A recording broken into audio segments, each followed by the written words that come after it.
I've been trying to think of a good way to introduce tactics and techniques into river fishing, and I've been having some trouble. It's very difficult to talk about a technique such as jigging without first talking about the river itself and how it functions. Right now we have high water. It's not really high water, it's higher water, I guess. But we have this really nice current seam right here that I've been talking about, and it's extremely well established. I know where the fish are going to be. The active fish are going to be right along that current seam.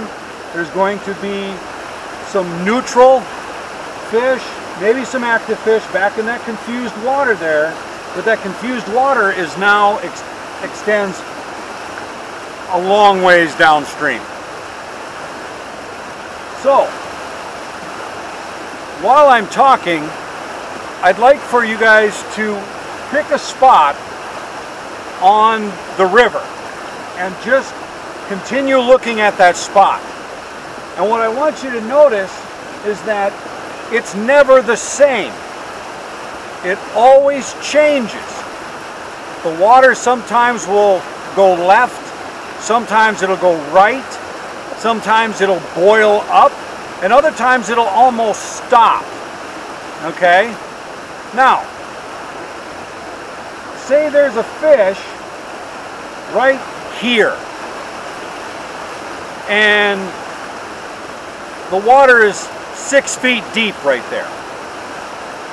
How do you get this jig into that strike zone of that fish without getting hung up or without going over the top?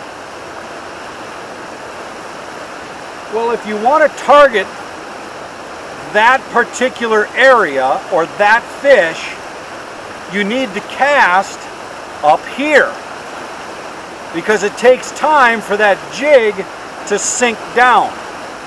Now, when you're fishing in a pond, a reservoir, or a lake where the water isn't moving, everything is straight up and down. You throw it to a certain spot, you count the jig down till it hits bottom, and you work it back.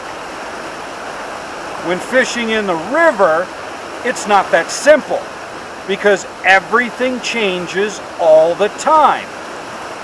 If there was a way we could create a machine to cast an 1/8 ounce jig to the exact same location 10 times in a row, the jig would end up in 10 different locations. In order to effectively fish a small river and to fish current areas, you have to be cognizant and understand how the river changes. Sometimes you'll have to cast way up here to end up at this fish. Other times you may only have to cast here.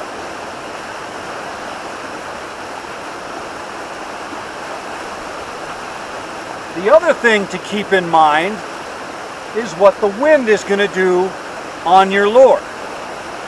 The wind puts pressure on the line, which will then lift or lower the jig. So what we have to do is we have to feel what our jig is doing. If there's an upwelling, the jig will feel lighter. Then we have to pick the rod tip up to take up that slack. Otherwise, the fish has the jig has a tendency to drop quickly and get hung up.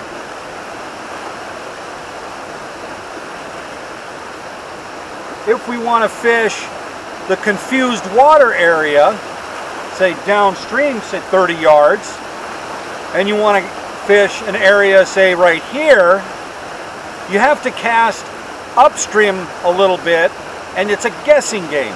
How far? Depends. Depends on if the current had a push or if the current is slack. It changes all the time. That's the beauty and the frustration about fishing a river.